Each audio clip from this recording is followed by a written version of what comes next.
How soon? What? What? How are you doing? I'm doing great. All right, it's good to hear from you. One moment, please. I'm trying to get something.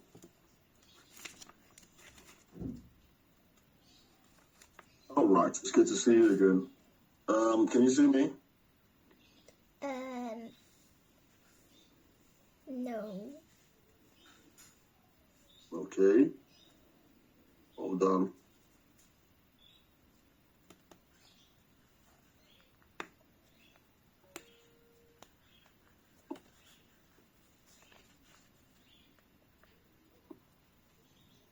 Yeah, while we wait, I gave you some homework last week, right?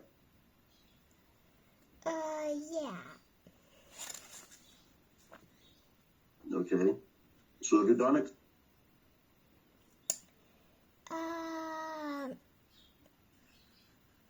Actually, I think I forgot the homework. You forgot the homework. Yeah, sorry. All right.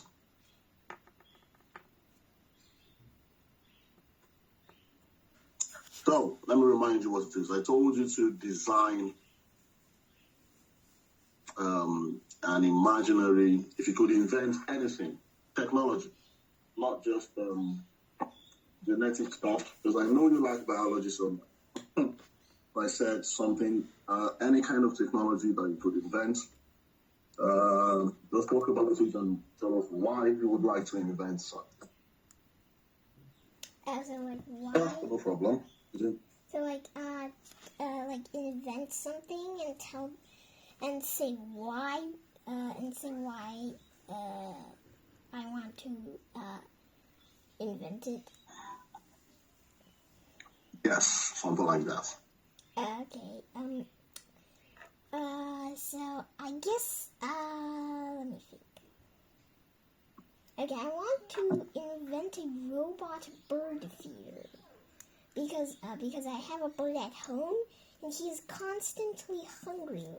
Every time he can't he has his food bowl empty, he'll just start screaming, and I'm hoping that this robot bird feeder could refill my bird's bowl when it's empty. Okay. Now, would there be any disadvantage to what we're talking about here?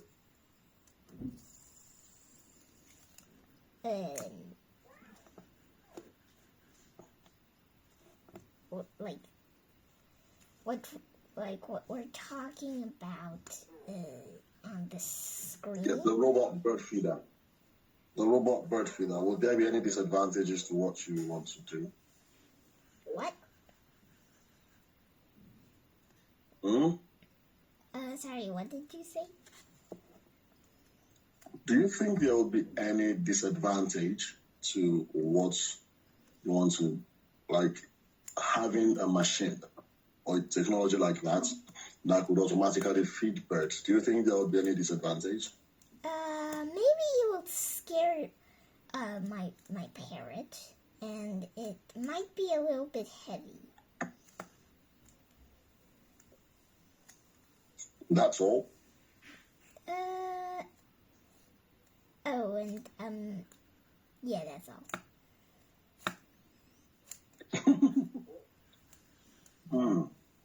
Let me think. I don't know if it needs batteries or not. Well, no, the disadvantage I'm thinking about is this might affect the relationship between you and your pet. Okay, in what way? Because one of the things that builds relationships is feeding.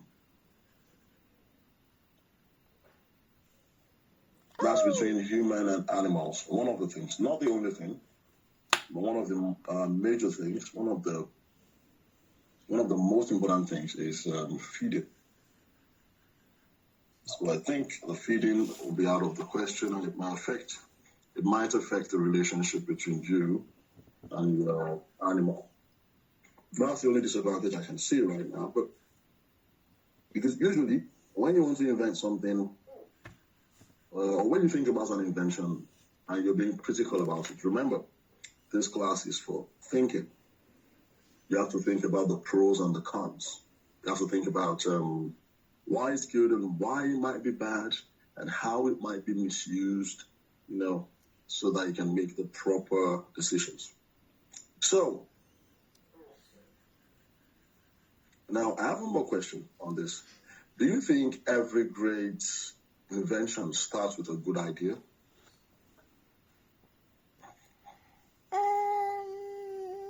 Maybe there will be a good idea, but the good idea might, the result of the good idea might be bad or not good. Now we're talking about good inventions. The result is good. But do you think it started as a good idea? Sometimes yes, sometimes no. I don't know. Other times they don't, but sometimes they do. Okay.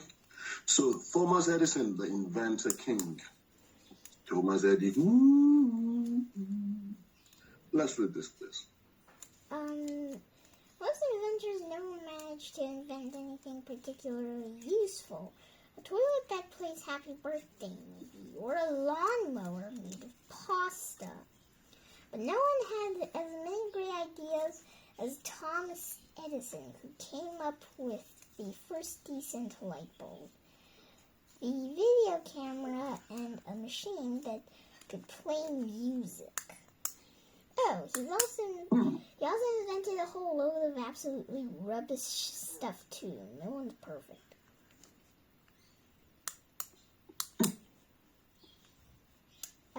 This? Few ideas that changed the world. Only few have ideas that change the world. No one has as many ideas as Thomas Edison. Let's not. Well, do you agree with this that no one had as many ideas as Thomas Edison? Well, I don't have anything to prove it, but if this is like a debate where it doesn't really matter yes or no, then I'd say probably the chances of that is real is probably like 50%. Well, you're right. The chances are 50%. So the probability is still around 0.5. Now, why I ask this? Quite simple. Because this statement sounds like an absolute statement. Do you know what an absolute statement is? No.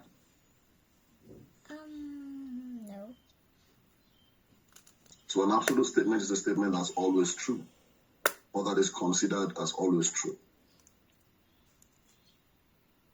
Okay? Say, no one had as many as Thomas Edison. Well, there might be.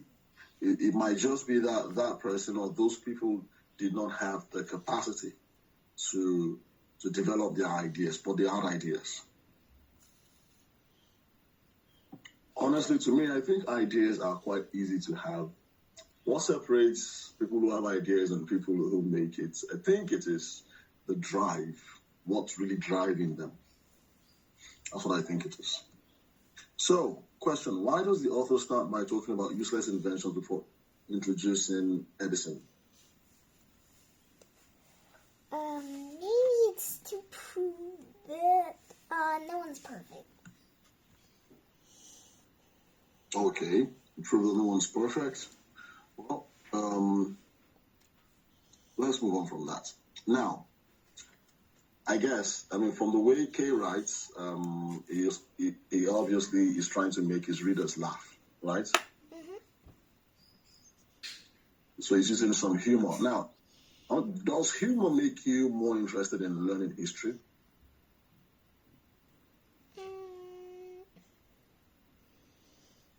Well, it usually make me read this book, but I don't know if it would make me like study history a lot and be obsessed with it. Okay.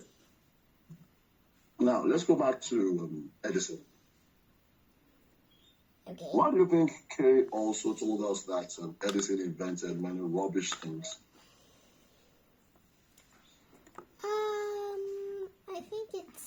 I think it's because that he wants to prove that no one's perfect because he literally said it.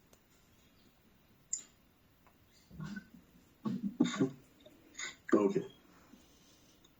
Well, I don't think that it's just that. I think he's trying to lead us to something here. Remember the question I asked earlier? That do you think every idea starts as a good one?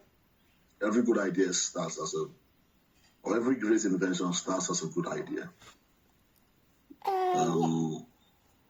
I'm trying to bring everything together for you to see. You see, some great inventions don't start as a good idea.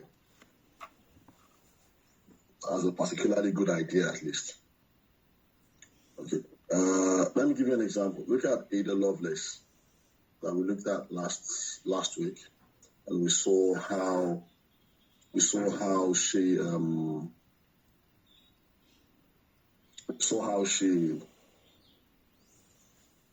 tried developing a flying object, right?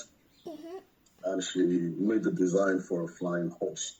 Now, that design was a terrible design. Mm-hmm. Yes, she was a great mathematician, but her design was terrible. Structurally, it couldn't work. And why did she design it like that? Because she had a background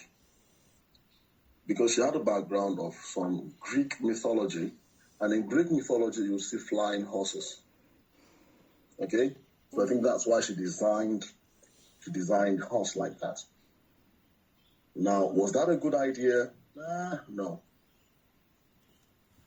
But did it lead to a great invention? Yes. Okay. Do you understand what I'm trying to say? Yeah. So it doesn't always start as a good idea. I don't think so. So that's that part.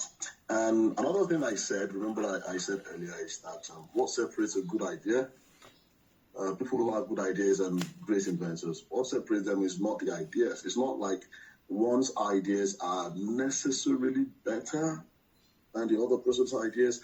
I think it's just that the great inventors continue working. Just like you've just seen, Thomas Edison invented lots of absolute rubbish things too, but now he has more properly invented.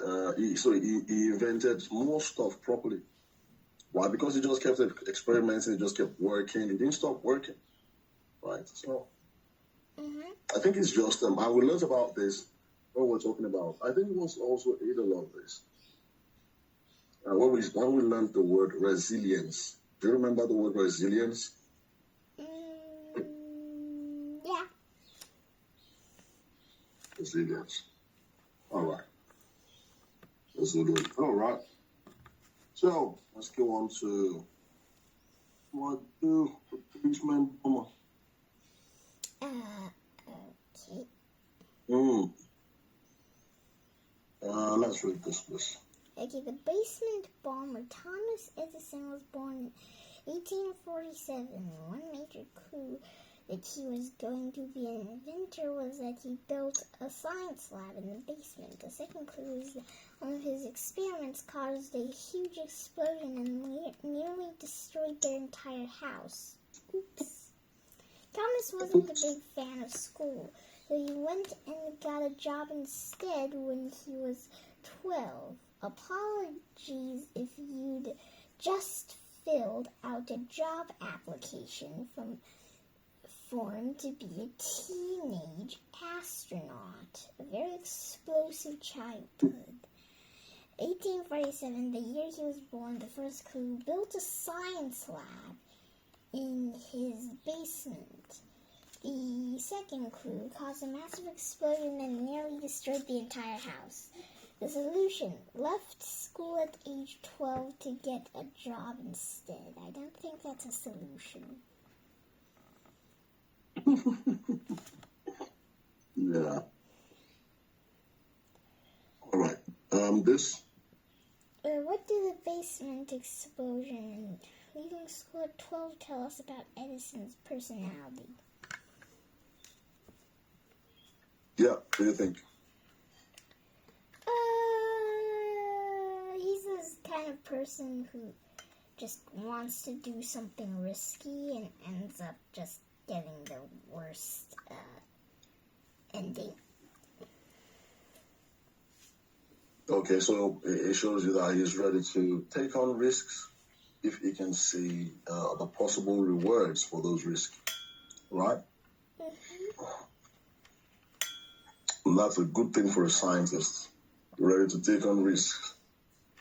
It can be a good thing, and I think it can also be a bad thing.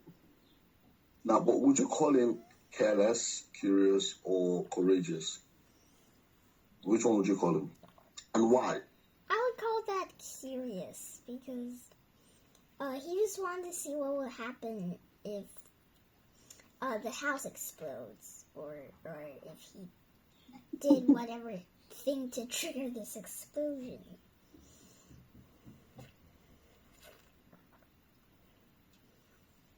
Now, got this.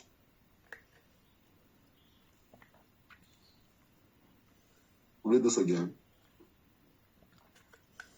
Second clue is that his experiments caused a huge explosion and nearly destroyed their entire house. Oops.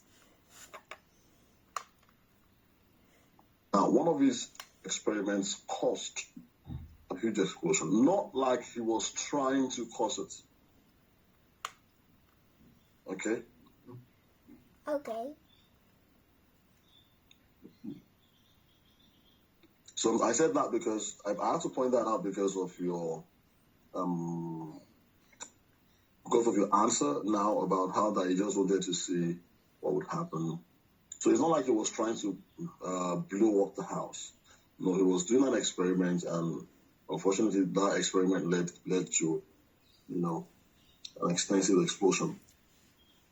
Do you understand that? Mm-hmm. So I'll ask the question again. Do you think he was curious, careless, or courageous? I think he was probably careless or just wasn't really careful. Careless. Or just didn't Okay. know. So careless. Well, remember,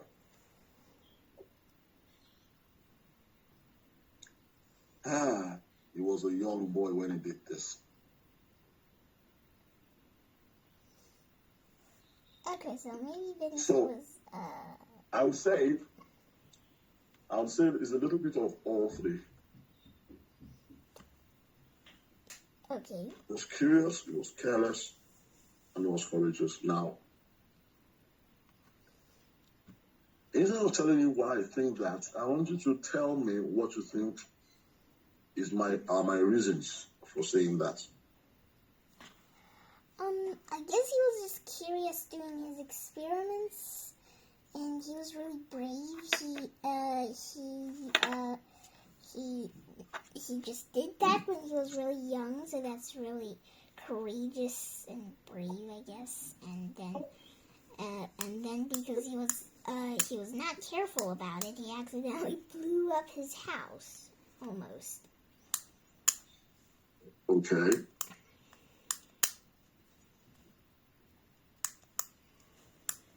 Okay. That's a good one. All right. Oh, before we go on, now, do you think children must always be allowed to experiment? Pardon? I didn't hear you.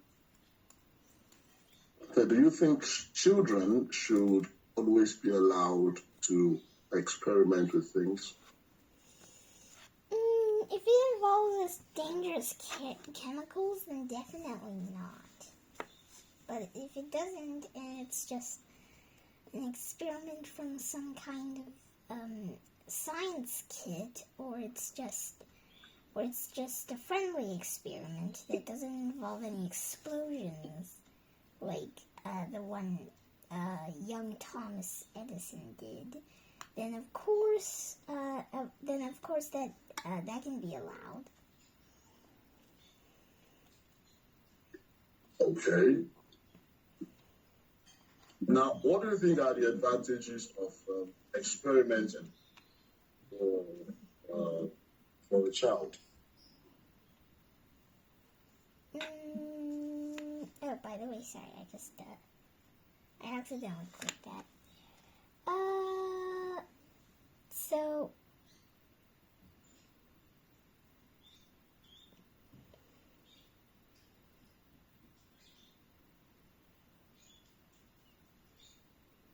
okay, then I don't know. Did you hear my question? Oh, sorry, I didn't hear that. So I asked about the advantages of experiment. Okay, why it's good for children to be allowed to experiment? I think it helps them to learn faster. I guess it can make Their children to learn faster. Same. To understand their world, not just in a theoretical way, but in a practical way. Yeah, so that's what I think. Now, if you don't make mistakes, like you never make mistakes, are you learning enough? Do you think it's enough?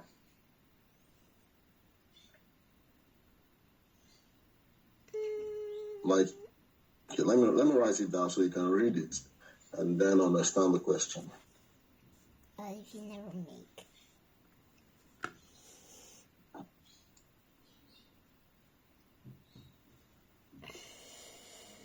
mistakes,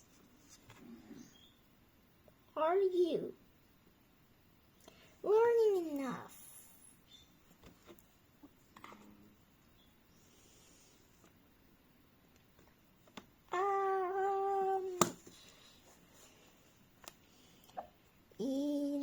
You would learn something, but you might not learn as much as what you'll learn when you make mistakes. Okay. Now, my last question on this before we move on.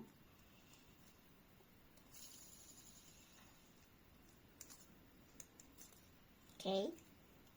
Some people after they make a mistake or they fail at something, they stop.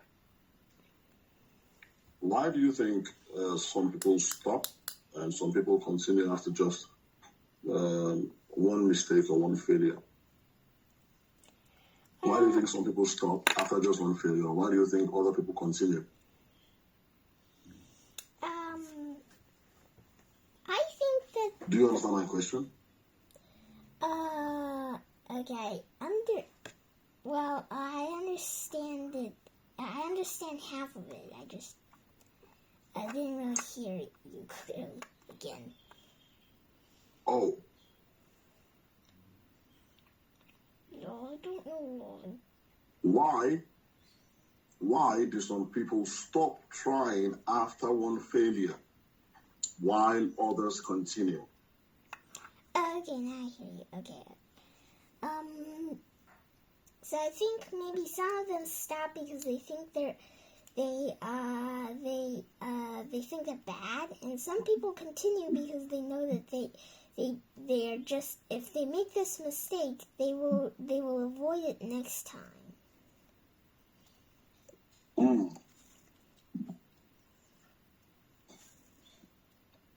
Really? Okay. So, now we have just 1 more minute before we go on a break. Or we have to go now. But let me quickly ask you. You think about it during our break and you tell me after, okay? Okay. Now, which one is more important for success? Intelligence, curiosity, hard work, or courage? For You must who? choose just one and explain why. Okay, Okay. choose who, for who, like a genius. Yes, like generally speaking, which one is more important for success? Is it intelligence? Is it curiosity? Is it hard work? Is it courage? Which one is it? Okay, Okay? okay, So tell me after our break. See you in 5 minutes. okay. See you in Ciao, ciao. 5 minutes.